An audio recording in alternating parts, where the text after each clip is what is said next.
거예요. 손 떼요. 에이, 안 끼면 남는 거지. 가만히 있어. 지금 당장 빼요. 사람이요. 35년을 같이 살아도 끝내 내가 누군지 모르고 살 수 있어요. 근데 더 무서운 건 내가 살아온 증거를 가족이 먼저 만진다는 거예요. 문 두드리지 마. 지금 와서 사과? 됐지? 그런 말로 끝낼 거면 애초에 나를 사람 취급했어야지. 사과는 됐지로 끝나는 게 아니야. 사과는 미안하다로 시작하는 거야. 당신은 늘 시작을 안 했어. 끝만 요구했지. 됐지? 넘어가자. 추석인데, 가족인데. 그 말들로 내 마음을 봉인하고 내가 숨 막히면 그때서야 창문을 열어주는 척했어. 근데 나는 알아. 그 창문은 바깥 공기를 넣어주려고 연 게 아니야. 내 숨소리 조용히 하라고 연 거야. 추석 전날이었어요. 부엌에서 나무를 묻히고 있는데 시누이가 들어오더니 그러더군요. 형님, 이 나물 좀 싱겁지 않아요? 우리 오빠는 짭짤한 거 좋아하는데. 그리고 꼭 덧붙여요. 아유, 35년을 같이 살고도 아직 입맛을 몰라. 처음엔 웃어 넘겼죠. 늘 그랬으니까. 나물 간을 물어보는 게 아니라 내 자리를 묻는 말이라는 걸 알면서도 나는 또 웃어 넘겼어요. 그 집에서는 웃어 넘기는 사람이 이기는 게 아니라 살아남는 사람이었거든요. 그 말 뒤에 따라오는 콧노래는요. 말보다 더 정확했어요. 말은 해명할 수 있잖아요. 아유, 그냥 한 말이지. 근데 콧노래는 해명이 안 돼요. 마음이 새는 소리니까. 그 콧노래가 들리면 나는 알아요. 아, 지금 저 사람은 나를 웃음거리로 만들고 있구나. 아, 지금 저 사람은 이 집의 질서를 다시 확인하고 있구나. 그 질서 속에서 나는 늘 맨 아래였구나. 나는 참기름을 넣고 마늘을 넣고 소금을 조금 더 넣었어요. 정말로 간이 싱거웠는지 확인하려고가 아니었어요. 그냥 더 움직이고 싶었어요. 가만히 있으면 눈물이 튀어나올 것 같아서. 가만히 있으면 내가 그 집에서 얼마나 오래 모르는 척 해왔는지 떠오를 것 같아서. 그 집에서 나는 늘 모르는 척 했어요. 남편이 툭 던지는 말, 시누이가 흘리는 소문, 시어머니의 눈빛, 자식들이 내 속을 모른 척하는 순간들. 다 알아도 모르는 척. 모르면 편하다는 말, 그 말이 얼마나 잔인한지 아나요?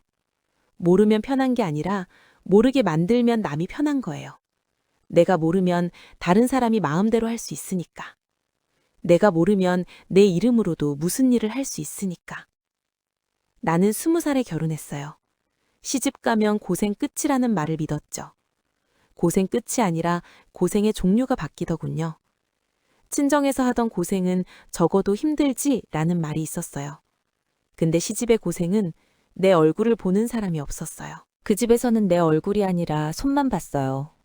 손이 얼마나 빨리 움직이는지, 반찬이 얼마나 제때 나오는지, 상이 얼마나 깨끗한지. 사람은 손만 보고 살면 결국 손이 돼요. 사람이 아니라. 처음 몇 해는 남편도 다정했어요. 그래서 나도 믿었어요. 그래도 이 사람은 내 편이다. 근데 그 편은 내 편이 아니라 자기 편이더군요. 내가 웃으면 좋아했어요. 그 웃음이 자기 체면을 살려주니까. 내가 조용하면 좋아했어요. 그 조용함이 자기 평화를 지켜주니까. 내가 참으면 좋아했어요. 그 참음이 자기 삶을 편하게 하니까. 그러다가 내가 말하기 시작하면 그때부터 얼굴이 바뀌어요. 왜 또 시작이야? 그 말은 내 입을 닫는 스위치였죠. 나는 말하고 싶었어요. 나도 힘들다. 나도 외롭다. 나도 무섭다. 근데 그런 말이 그 집에서는 금기어였어요. 그 집에서는 남편이 힘들어야 하고, 시누이가 힘들어야 하고, 자식이 힘들어야 하고, 나는 힘들어도 힘들면 안 되는 사람이었어요. 왜냐면 나는 엄마고, 아내고, 며느리니까. 그 역할들은 힘든 걸 말하지 않는 사람이라는 조건이 붙어 있더라고요. 그리고 내게는 옥반지가 있었어요. 엄마 유품. 엄마가 떠나기 전날 내 손을 잡고 반지를 쥐어줬어요. 이건 네 거다. 남 주지 마. 네가 너를 지켜라. 그때는 몰랐어요. 나를 지킨다가 뭔지. 엄마가 떠나고 나서 반지는 상자 속에 넣어뒀어요. 매일 끼면 다를 것 같아서. 솔직히 말하면 그 집에서 내가 반지를 끼는 게 겁났어요. 내가 예쁜 걸 하면 왜 유난이야가 돌아오고, 내가 나를 꾸미면 누구 보여주려고가 따라오니까. 그래서 나는 반지를 못 꼈어요. 반지는 내 마음에 끼고 살았죠. 작년 추석, 결정적인 사건은 고기 완자 때문이 아니었습니다. 거실에서 신우이가 내 허락도 없이 그 반지를 손가락에 끼고 웃고 있더군요. 어머 형님, 이거 안 끼고 처박아 뒀길래 내가 좀 껴봤어. 나한테 더 잘 어울리지? 처박아 뒀길래라는 말이 귀를 찢었어요. 나는 숨겨둔 거였어요. 꺼내면 팔피니까. 그때 남편을 봤어요. 마지막으로 확인하려고. 그리고 남편이 이렇게 말했죠. 누나 잘 어울리네. 임자도 안 끼는 거 그냥 누나 줘버려. 그 한마디에 35년이 무너졌어요. 나는 손을 내밀었어요. 반지 주세요. 신우이는 웃었죠. 왜? 뺄게? 형님이 뭘 할 수 있는데? 남편은 더했어요. 추석에 분위기 망치지 말자. 좀 넘어가.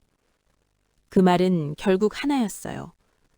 네 마음은 분위기보다 가볍다. 그날 밤 방에 들어봐 문을 잠갔어요. 철컥. 나는 손가락을 봤어요. 빈자리. 그리고 속으로 말했죠. 끝내자. 며칠 뒤 이혼 서류를 접수했어요. 도장을 찍는 순간 손이 멈칫했죠. 미련이 아니라 두려움이었어요. 내가 내 인생을 선택해도 되나 하는 두려움. 그날 아들이 찾아왔습니다. 봉투를 내밀면서 꼭 회사에서 거래처 설득하러 온 얼굴 같더군요. 엄마, 이거 먹고 마음 풀어. 아버지랑 고모가 좀 심하긴 했지만 이 나이에 이혼하면 남들이 손가락질해. 내 체면은 생각 안 해? 체면. 내 인생보다 아들의 체면이 더 무거웠던 겁니다. 나는 물었어요. 너 체면 지키려고 엄마 인생 다시 묶으라고? 아들은 말했죠. 다들 그렇게 살잖아. 그 말이 얼마나 잔인한지 알아요? 누군가의 불행을 평범하게 만들고 평범해진 불행을 계속시키는 말. 나는 그 일상 속에서 35년을 살았죠. 그리고 딸은 이렇게 말했어요. 엄마, 그 서예 선생님 뒷조사는 해봤어? 요새 노인네들 등쳐먹는 제비들 많대. 엄마가 가진 그 작은 아파트 하나 보고 접근하면 어떡할 건데? 그날 나는 처음으로 딸의 뺨을 때리고 싶었습니다. 내 행복을 사기라고 부르더군요. 나는 물었어요. 내 아파트가 네 거니? 그럼 내 마음도 네 거니? 대답은 없었어요. 침묵만 있더군요. 그날 밤 남편이 원룸까지 찾아왔습니다. 술 냄새를 풍기며 소리를 지르더군요. 누나가 사과한대. 됐지? 이제 그만하고 집으로 들어와. 당신 없으니까 집안 꼴이 말이 아니야. 빨래는 쌓이고 밥은 맨날 사먹고. 당신 나 골탕 먹이라고 이러는 거야? 보세요. 끝까지 미안하다가 아니라 불편하다였습니다. 나는 문을 열지 않았습니다. 문을 열면 다시 감옥으로 들어갈 것 같았거든요. 그래서 말했죠. 당신한테 나는 밥 해주는 기계였겠지만 나한테 당신은 35년짜리 감옥이었어. 이제 그 형기 마쳤으니 다신 오지 마. 남편은 미안하다가 아니라 협박을 했죠. 나중에 울면서 매달려도 모른다. 나는 속으로 웃었어요. 당신은 내가 울 때만 봤지 내가 웃는 건 보려 하지 않았잖아. 다음 날 신우이가 과일 바구니를 들고 왔어요. 사과가 아니라 입막음이었죠. 형님, 내가 미안하다 했잖아. 근데 형님도 심한 거 아니야? 반지 하나로 이혼이 웬 말이야. 사람들이 들으면 웃겠다. 나는 조용히 물었어요. 왜 하필 사람들 보는 앞에서 그걸 꼈어? 신우이는 멈칫하더니 낮게 말했죠. 형님 눈치 빠르네. 그 순간 알았어요. 반지는 목적이 아니었어요. 나를 유난으로 만드는 장치였어요. 그날 밤 아들의 문자가 왔습니다.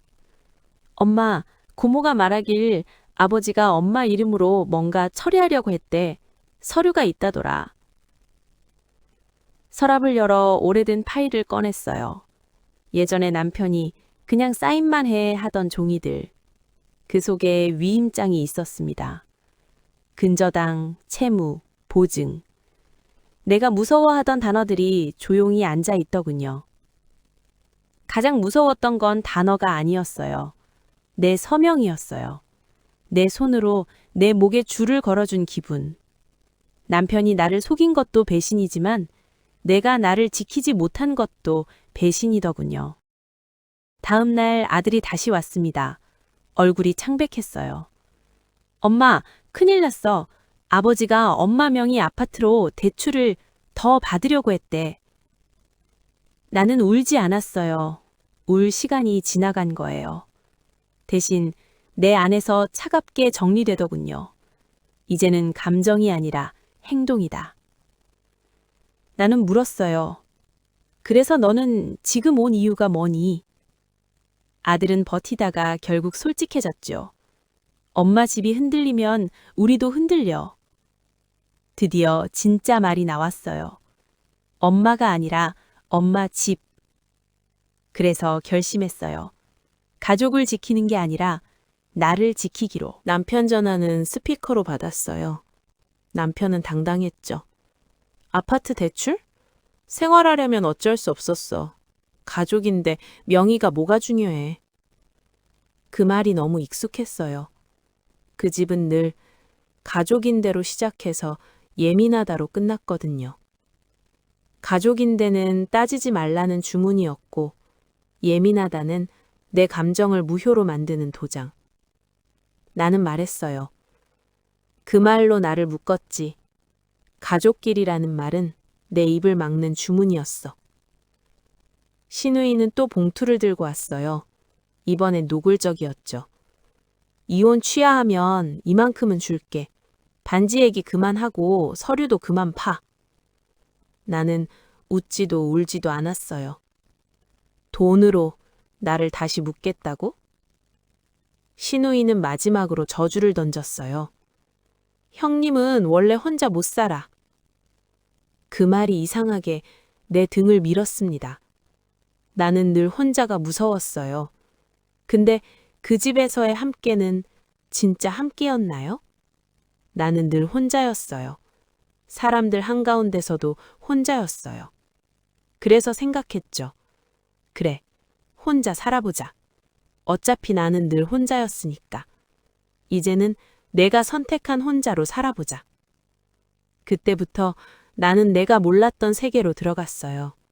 서류를 읽고, 날짜를 확인하고, 통장 내역을 들여다보고, 내가 언제 어떤 서명을 했는지 기억을 끌어올리고, 기억나지 않으면 기록을 찾고, 기록이 없으면 다시 묻고, 무섭지만 이상하게 힘이 생겼어요.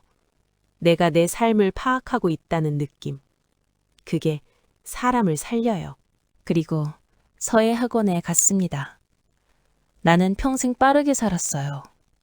빨리 밥하고, 빨리 치우고, 빨리 맞추고, 빨리 참아야 했어요. 느리면 혼났고, 느리면 미움받았고, 느리면 눈치 없다는 말을 들었죠.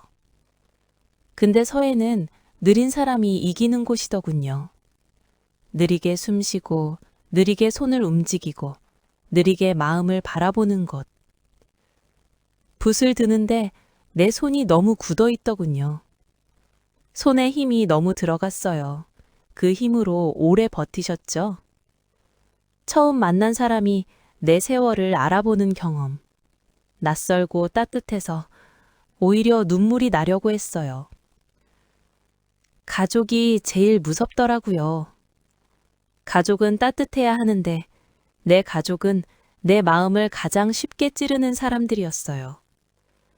가족이 무서운 건 내 마음 알아줄 거라 믿었기 때문이죠. 그 말이 내 머리 위로 떨어졌어요. 그래, 나는 믿었어요. 남편이 내 편일 거라고, 자식이 내 마음을 알아줄 거라고, 시누이도 언젠가 나를 가족으로 받아줄 거라고. 조금만 힘을 빼보세요. 힘을 빼면 무너질까 봐요. 힘을 빼는 건 무너지는 게 아니에요. 버티는 힘이 아니라 살아있는 힘을 쓰는 거예요. 그날 내 획이 아주 조금 부드러워졌습니다. 내 마음도 아주 조금. 나는 처음으로 나를 생각했어요. 내가 이 나이에 다시 살아도 되나? 내가 지금 웃어도 되나? 내가 내 이름을 찾을 자격이 있나? 그 질문들이 어느 순간부터는 희망처럼 오더군요. 상담실에서 서류를 펼쳤습니다. 예전 같았으면 나는 몰라요 하고 도망쳤을 거예요. 근데 이번엔 말했어요. 저는 동의한 게 아니에요. 무슨 내용인지도 모르고 하라니까 한 거예요. 그건 복종이었어요. 복종은 목소리를 잃는 일이에요. 복종하면 질문을 잃고 선택을 잃고 결국 자기 자신을 잃어요.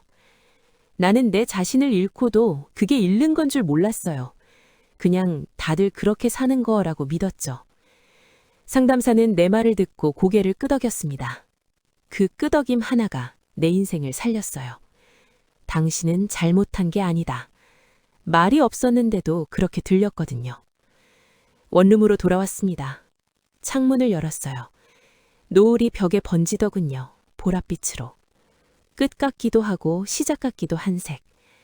나는 끝을 향해 가는 줄 알았는데 어쩌면 시작일지도 모른다는 느낌. 종이를 펴고 붓을 들었습니다. 그리고 천천히 썼습니다. 나를 살린다. 그 문장을 쓰면서 내 손이 떨렸어요. 근데 그 떨림이 두려움이 아니라 살아있다는 떨림 같았어요. 내 손이 아직 살아있구나. 내 마음이 아직 살아있구나.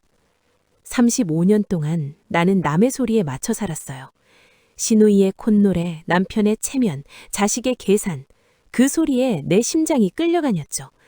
이제는 내 소리로 살 거예요. 자유. 자유는 멀리 있지 않더군요.